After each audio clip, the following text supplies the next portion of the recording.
Welcome to The Creative Nomad, presented by TrueAwesomeLife.com.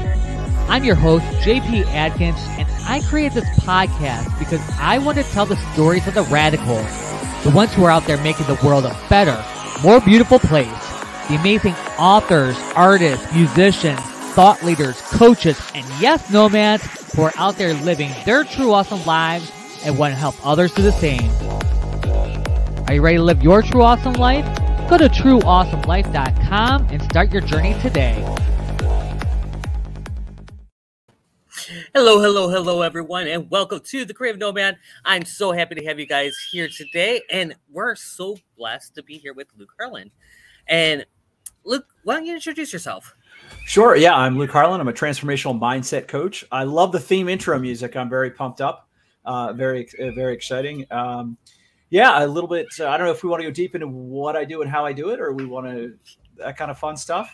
Sure. I'm really just helping people, break free of the mindset prisons that they put themselves in and don't realize that they have the keys to get out of their own way. We so much chase the external when we're finding things in our life that we want to achieve, and those blockages aren't the external. We're always taught to go buy or take on new information and things like that, as opposed to really digging deep and finding out what's really going on within ourselves, those obstacles, those limiting beliefs, those fears, those hesitations that are really stopping us from putting ourselves out there and living an ordinary and not the extraordinary life that we were all meant to. So that's kind of like the top level view of just empowering people to free their minds so they can create the best life and put them in a framework so they can apply it to everything in their life, whether it's recreation, money, finance, relationships, community, spirituality. We show up everywhere. But if we're empty, we can't pour from an empty cup. And if we're not 100%, we can't give 100% value to others. So I just want to help people get out of their own way. I love it. And Luke, I know that's what you do. Mm-hmm. But really, who are you at your core? At my core, I'm a giver. I just love to pour into people. And I didn't realize that because, growing up through business, you kind of had the ego, I'm a consultant or I'm a professional and try to put yourself on a pedestal. And the older I got and the more, embrace humility and drop the ego, I realized that if we see eye to eye on things, we have so much commonality and we're just, you pick up a bit of information or knowledge. Everyone's on a different part of the timeline. So I can give back and pay it forward without expecting something in reciprocity. It's kind of like the pay it forward model. And once I sort of embrace that, then it really reconciled with kind of my true nature of being that giver, but without being with that quid pro quo attached to it, which really just kind of dissolves and, kind of mutes the authenticity of those sort of interactions. So yeah, and I've really embraced being more of a creative and someone who is really curious to learn. And when I dropped that defense and dropped that ego and I was willing to learn, my blinders came off. I could see the world completely differently. I could kind of connect the emotions and the mind body together. And it just allowed me to meet people really where they truly are and get through the surface clutter of what they think's the issue and get down to the real core of it so we could make true transformations and changes together. Yeah, that's lovely. That's awesome. So Luke, where are you at in the world? I'm the East Coast of the U.S. In Maryland. Yep. So just kind of mid-state where all the Southerners think we're Yankees, all the Yankees think we're Southerners. So we just kind of play it cool. We kind of duck down. But it's a good place to live. But Florida sunshine sometimes is just begging for a visit. I understand that. I lived in Florida for a year. Okay. It was beautiful. I'm from Michigan. Okay. So, and I realized, so I went nomadic a year ago, actually a year and a week now. And I realized that I don't like winter at all. I don't want to be anywhere around cold anymore. And I didn't have to be. So why am I? Yeah, exactly. That's a great thing. It's about choice and free will. And sometimes you just put yourself in those boxes well, why can't I? Oh, because of my job or vocation. Is there something you can do? Well, nowadays, everything or most everything can be virtual. So it's giving yourself that permission. You think you're kind of stuck and you realize that the only person in control of it is yourself. I have one more. My youngest is about to go into his senior year, so it's one more year where, being in Maryland is conducive to the relationship and being there to support him. But once he's off in college, then I kind of have a little more free reign because I can work from anywhere. And the kids can, they'll jump on a Southwest flight to go to Florida or wherever I land. But I agree with you, that cold weather thing. I'm like, why am I doing this? If I want cold, I can go visit people in colder climates, go skiing or snowboarding, or just sit in a hot tub and drink and look at the stars and pretend I skied for the day. I can do that. I'm good. Yeah. Find a good tubing hill and just, be done. Exactly. Yeah, exactly. Get my, flexible flyer from like 1981 or something. Exactly. So, I know that you're out to change the world. Yep. And you're really, I really just hear that for you. So what started that whole journey? What was the impetus for all that? It was twofold. There was a point in my life where there was, I'd let my health go. I was 313 pounds. I just wasn't liking myself. I had no confidence or self-esteem. I wasn't dating. I retracted from the world. I kind of just took care of business at the very, phoning it in, with the kids and with, bills and those sort of things. And at the same time, I was noticing parallels in my work. Prior to getting into coaching, I was a marketing consultant. I had a digital agency, and I was just really, struggling with a little bit of that because I was finding that people in the businesses with the same strategies, resources, and tactics, some were hitting home runs and others were just singles and doubles. And there was this point where I realized that I was the one hitting singles and doubles. And so why was that? I had all these resources. It's not like we have so much available out there. You get on the internet, there's nothing you can't learn or acquire, or mentors, coaches, podcasters, influencers are providing the roadmap, that path, that, that safe path through the minefield. So why am I blowing myself up? And so I just came to this point where I realized that there was some sort of, there's something that I needed to change personally if I was going to give to others professionally. And that's when I went down the rabbit hole professionally into neuropsychology and how our brain works. And then I realized there's just so much stuff we just don't know about ourselves yet. This is our car. This is our mechanism in this lifetime. I just don't know how to drive it. Why? No wonder I keep crashing or, I'm in the wrong lane. And at the same time in my health, I got a call. I still am, but a registered blood and bone marrow donor. And then I got a call at this time where everything just seemed kind of dark in my life, and saying, "Hey, you matched. Are you still willing to help this person out?" And I believe it was divine intervention, because here I am being asked to save someone's life, and I actually had the ability to do that. Meanwhile, I was kind of having my own pity party about what I could affect in my life, and I didn't really have that perspective. So, fast forward, they fast tracked me for 30 days. I'm lying in a hospital bed, and I'm sitting there, looking like Jabba the Hutt, a bunch of rolls, 313 pounds, quite out of shape.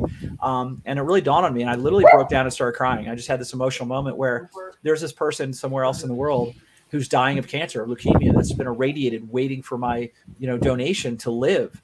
And he didn't choose to have cancer. He didn't put himself in harm's way through lifestyle or through poor choices, yet I made a decision. And once I realized that it was my decision to make, it was my decision to unmake. It gave me the power and control, but I didn't know how to do it. So I reached out, and I was reached out to and met with the blessings of people who could help me, put me on the path of health.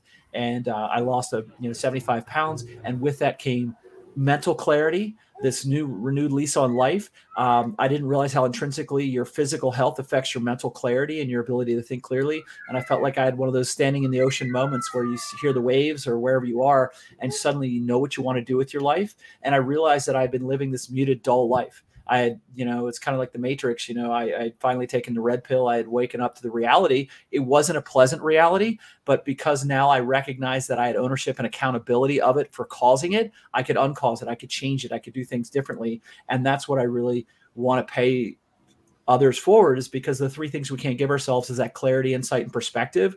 And so when I can give that to other people and empower them, they can take ownership of their lives. And then I help give them a framework in which they can declutter and unpack the things that are holding them back, and then start choosing the things that are going to lead them to their best life. And so that's why I'm very passionate about it. And if I could just change one person at a time, the cool thing is it's a ripple in a pond. Once they're empowered, they can teach it to others, and then it just spreads. It's not mine. But it's, that's why I give it freely in the sense of passing it and paying it forward. And it's just been my transition from benchmarks of success which are usually, you know, economic or paying the bills or taking care of the kids or feeding the, you know, whatever, to actually fulfillment, to that passion, joy, purpose, where I get up in the morning and I'm doing it for others, but it's a win-win because it also provides an opportunity to do more for people, because I believe there's just abundance for everyone. The pie is infinite if we choose to go after it and believe it so. I agree full-heartedly. Something you said was really interesting to me, and I know this to be true. And I think that a lot of people, when they hear the awakening moments, right, and those moments of where you start on the path, right, and they hear, you know, what they think is the peace, love, happy meditation, you know, the stacked rocks, right? Exactly. And what really happens is that you have to look at your caca, right? That's the first thing that's served front and center. It's what we hide from. Our inner demons, our baggage, not letting go of the past, the mistakes we've made, the judgments we have on ourselves. We are highly critical of ourselves. We never remember our wins, but we'll remember our failures to the day we die. And we always are in fear of being judged by others. So we live in this really, you know, under the microscope type place. But until we address it, until we bring light to it, until we face it and realize that it's not bad and it is the past. And when people have a perspective change, you know, the past is not a life sentence. It's something to look at, remove the emotions and the negativity. Don't drag that and kill your present. Just learn the lessons from it and say, I don't want to repeat it. So what did I do? What can I do differently? Who do I need to become to not be the person that I'm carrying around this negativity, this baggage, and feeling I'm judged for? So you got to give yourself permission to forgive yourself, literally. And that's the problem, is that we're kind of conditioned to define ourselves in this limited scope of beliefs where we're always as we always were. But if that were the case, then we wouldn't move forward in this world. People wouldn't change. We wouldn't create great discoveries. We wouldn't get out of our way. We have too much evidence showcasing that having a growth mindset, being adaptive and adoptive, and being curious and learning is how we evolve. We are not meant to be, you know, sedentary creatures with just a primary set of functions. We're meant to continue to grow in our ability to level up and then pass that on to others. But people just need that permission, because we live in that confined society of institutionalized learning where we're taught to the test. We're not taught our character and honor and creativity and to go out there and grow. We're taught to take a test and be a cog and work in a job and do these things. That's not to say they don't have merit and provide function and create stability in society. But at the end of the day, there's more to us, that innate feeling that we were wired for greatness in whatever capacity that your divine skill set has been embodied. It could be a passion. It could be a hobby. It could be something that you do. It doesn't have to be your primary vocation or your source of income. But it's something that it's going to give you that freedom, because if we don't have that free will of choice, that's the way we're wired, that feeling that we want to do more, be more, and to have more. And that's something that's innate. And it's because we don't have choices. And there's a lot of times those choices, we have to give our permission, like yourself. Why can't I be anywhere in the country? Why can't I move around? Why can't I get out of the cold? Well, you can, you absolutely can. But you got to look in the mirror and take ownership of it first. And it's a dark place. It's like hiding from the bills. They're only going to get worse. But it's so much freedom in calling yourself out on your crap. Yeah. Like, because once you own it, once you expose it and you realize, hey, this is my mess. Like I said before, you can clean it up. If you can make it, you can change it. It's only when we give away our power and think we're a victim of external circumstances that we lose our ability to change the course of our lives, because we think one of the greatest paradigm shifts ever, kind of my awakening in this personal self-development journey, was where I read a book called 15 Commitments of Conscious Leadership by Jim Detmer, where he starts the premise with the paradigm shift of that life is happening for us and not to us. It's taking that victim mentality and then choosing a victor mentality. If life is happening for us, that means that there's hope and there's joy and there's purpose and there's something to strive for. And we're going to take ownership of that, because then any obstacle, it becomes the way, it becomes the path. Any of the, all of our methods become the message that we can start telling ourselves the healthy story of how to change it. And we can grow through what we go through. It's ugly at first. It's scary. It hurts. It's painful. But once you reconcile that, or have someone help you go through that, whether it's a coach or a course or a mentor, once you navigate that, you're going to build that grit, that resilience, that strength to take on the world head on, and it will be yours. And you won't be ducking and diving from and living in fear of what someone else is, kind of creating for you. Yeah. And, you do. I found that you get this into this space, and then I catch myself every once in a while. Oh, well, this happened because of And as soon as you say because of, yeah, sure. and it's not because I made this choice, right? Because I made this choice. Well, that's well, there are 5 shifts like in my program, in my Mindset Freedom program, and that first one's self-awareness. But self-awareness is something you stumble on yourself, meaning that you wouldn't be coming to this podcast, you wouldn't be looking for information to change or create a difference in your life if there wasn't that nagging feeling that something was off, and you might be cracking the door to that first shift in self-awareness. But the second one we just talked about is that accountability and ownership of your life. And that's that reality of just facing kind of the demons and saying you do have a choice, because when we teach people how their brain works, all of our brains work the same. There's a stimuli, there's something that happens. We have a thought, it's associated with the known feeling. That feeling goes against our belief set, what we believe to be true. And then we make a decision. And from that decision, we take an action and we get a result. And 95% of that time, it happens on the subconscious level. So if we need to go back and rewire because our wiring is getting us the results that we don't want, that's where the framework where I take people through it. But unless they accept accountability for their lives, and something that I say in my programs and my coaching and my courses, which really throws people off, is I'll be like, hey, Jeff, right now, as you are, you can't achieve your goals. And they're like, what? I said, you can't, because you have the same blinders on, you have the same thought patterns, you have limited information that's only going to produce so many results.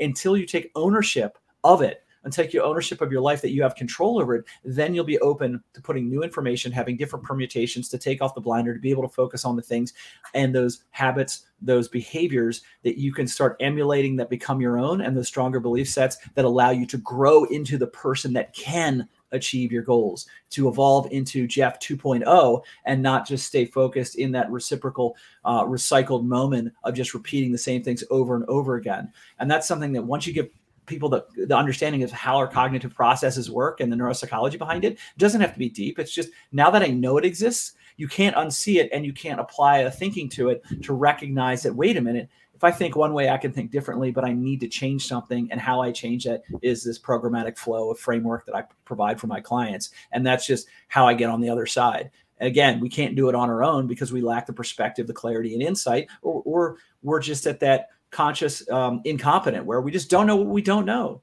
And that's where I started becoming really curious. When I realized all the stuff I didn't know, it scared the hell out of me. What does my liver do? Where is it in my body? What function does it serve? And if you think about that, your brain is this huge, incredible supercomputer that's regulating all these things that you can't even name in your body. Yeah. If it's doing that on its own, what do you think you can do if you start learning how to flip the levers and the switches and put yourself in frameworks where you're controlling your thoughts and emotions? If you're controlling your thoughts and emotions, you can start discounting those external stimuli. You can start separating the distance between the external stimuli and your response. Instead of emotionally reacting to things, you can start intelligently responding by taking that pause and recognize, wait a minute, why am I giving this person or this thing any value or credibility? It's not in alignment with my goals, who I am, my characters. They're not close to me. Why should I give them any power to affect my life and go down this rabbit hole of emotional discord and mismanagement? I shouldn't. Therefore, I'm going to stop it at its source, and I'm going to live my life and focus where my attention needs, so I can grow and I can do the things that I want to do and be around the people that I want to be around. And when you start recognizing that, it's the ultimate freedom. Yeah. Yeah. And, you start making choices from a different place. Yeah. You make it's a whole different place of making decisions from and making choices. So the choices change. So before, when you might have went off on somebody or flipped somebody off, or, when slashed somebody's tires, whatever, for cutting you off, in that moment, it's that breath that you can change. That's so funny when you said to cut something off, because that's kind of an analogy I use all the time. How we keep this toxicity, like someone cuts you off, and our immediate reaction is, well, in California, I think it's to road rage and go shoot them. But in other places, you might flip them off, you might get angry, you might say a few choice words. And having an emotional reaction is okay. Of course, you're going to have an emotional reaction because you're scared. But when you take that pause and go, hey, wait, I wasn't hurt. We didn't get into an accident. Everyone's okay. But then we start getting in their heads, and we keep driving. We have those, I'm so guilty of it, having those arguments of what you'd say to that person and telling them off for 20 minutes. You're recycling this negativity. And then what happens when you get somewhere, whether it's an office or back home, now you're vomiting that toxicity into the next environment where you're just spreading it like a disease. I mean, does that serve your family? Does that serve your coworkers? Absolutely not. So you want to stop it. You want to recognize, feel the emotion, judge what it is going to help me or hurt me in my goals, in my positivity, in my thinking, the things I want to accomplish this day and how I feel about myself. No, then put it to bed. Recognize it for what it was. It's okay to be startled and scared. We're humans. That's great, but own the reaction to it. Own the intelligent response. And that's something that, we fail to do because, again, you said, where's it coming from? A lot of times it's coming from our own fears, and we're just channeling other negative emotions or from another situation, and it just pours out incorrectly into a situation. And like, why did someone overreact to this situation? Because they weren't processing their feelings or their thoughts, or ultimately what you mentioned is control. And that's the whole thing when, through this pandemic and everything, when people felt less and less, more and more powerless to have an effect on anything. Like, our natural state is free will. We want the ability of choice, or hell, just give us a perception that we have a choice, because, then we feel like we're in control of something. And at the end of the day, it's kind of like Nelson Mandela. He was in prison for 20 plus years. He said, I had complete freedom because I had freedom of the mind. No one could tell me how to think or how to feel. And that's and when you start with that internal control, you can approach life so much different. You can have that peace and tranquility and that calmness. Because when someone is super angry, you could really look at them from a point of empathy and say, forget what their words are saying. What is their intention? What kind of pain are they emoting? Am I really the source of that pain, or they're having trouble? Can I reach out and help them? Are they in a position to help them? When I can approach people from an empathetic side and meet them where they are, and then calm them down and like have them have some perspective on it and control that emotion, then that, to me, that's what I love doing, because emotional mismanagement is one of the greatest things that are happening in our country right now. Is we don't know what to do with these feelings and this conflict of not having a choice. And it's just being exacerbated. It's being manipulated. A lot of times it's being used purposefully to create conflict where there shouldn't be any conflict. One of the things that I talk about all the time is just turn off the news and go talk to your neighbor. Oh, yeah. Yeah, I was just going to say, I was just reading a comment this from John Corbellini. He says, be in the moment. And that is so, so powerful, because like I was talking about the past, is that when we live in the past, we're killing the present moment. And if you've ever read Eckhart Tolle or anything like that, there is only the present moment. We are living in the present moment. There is no past, there is no future. But when you're in the present moment and you're taking that baggage, that emotional negativity into the present moment from the past, you're killing that present moment. It serves no purpose. The past is a locked door. Or and then you're depressed and you're angry and you're upset and there's that discord. And then what happens if you start being fearful of what may happen in the future and you start getting those irrational thoughts? Then you create anxiety and just, go like that craziness of that sort of discord into the future. And then again, you kill the present. So you're the sum of your life is always this chaos. And that's why there's always friction. So that's why we try to live in the present moment to our best of our ability, by recognizing what's beautiful in this state. What is positive in this opportunity for me to live the life that I want, even in the smallest degree, because our life is a summation of all the choices that we make. But if we're not consciously making those choices, or they're being made by others, or we're allowing and giving that power away, then it really isn't your life. And so that's where we want to take that locus of control, as they say in neuropsychology, back to ourselves, and then we control the happiness. So it doesn't matter if, 2 hours from now, something bad may happen, or I'm going to do something that's uncomfortable. I can still enjoy that moment. Don't kill this moment because of a future something that you may not be as happy about. Yeah. Yeah, I completely agree. So, Luke, unfortunately, our time's almost up. I know. Tell people how they can get in touch with you. Sure. It's easy enough. Is just to go to my website. It's my name. You can see it on the screen. It's Luke Harlan, LukeHarlan, coaching.com. So LukeHarlanCoaching.com. I have a free masterclass, which covers the 5 shifts about mindset freedom. It's free. You can take a look at the bigger picture of how to start taking back control in your life. There's other resources on the site if you want to follow me on social. I'm always about paying it forward, and I love to talk to anybody if I could help them out in any capacity. So you can take back control of your life as I did. It's the most freeing, liberating thing that's ever happened to me. And I'm so glad. I couldn't do it alone. I needed help doing it. And I was glad that people were out there, and especially Jeff for having me on the show. So thank you so much. I so appreciate you being here. I think people need to hear that it's a mind shift. It's a shift. Yep. And it's not something that's going to happen overnight. It's not something that's going to, and it's not necessarily pretty. No, but again, here's the one thing, and I'll leave you on, is that nothing worthwhile is ever easy. It takes effort, and that's why it's worthwhile. And if you're willing to invest in yourself and get uncomfortable and get out of your comfort zone, you already know where you are now. You already know the fears, the pains, the inconsistencies, the frustrations. There's no downside to exploring how to overcome that and looking in the dark corners, shining a light on it and taking ownership and moving forward in the direction you want by adopting the habits, behaviors, and beliefs and that mindset and that perspective change that you can absolutely do. We do it every single day. It's just a decision to raise your hand and say, hey, I need a little help. That's strength. That's not weakness.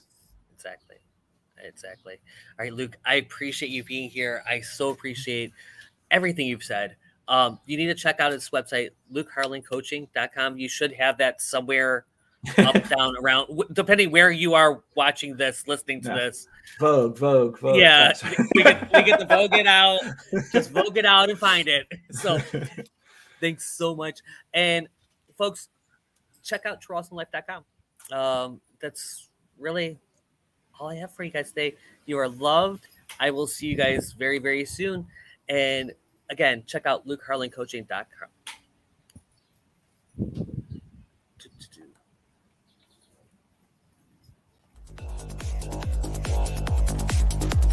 Thanks for listening to The Creative Nomad Show. If you have any questions about this or any other episode, go to creativenomadshow.com. There's also a link at the bottom. If you are a radical and would like to be a guest, you can apply to be on the show there. Thanks again, and know that you are loved. Awesome Life, we look for the world changers who want to live in creativity, authenticity, and profitability whenever, wherever. So check out trueawesomelife.com and let's get started.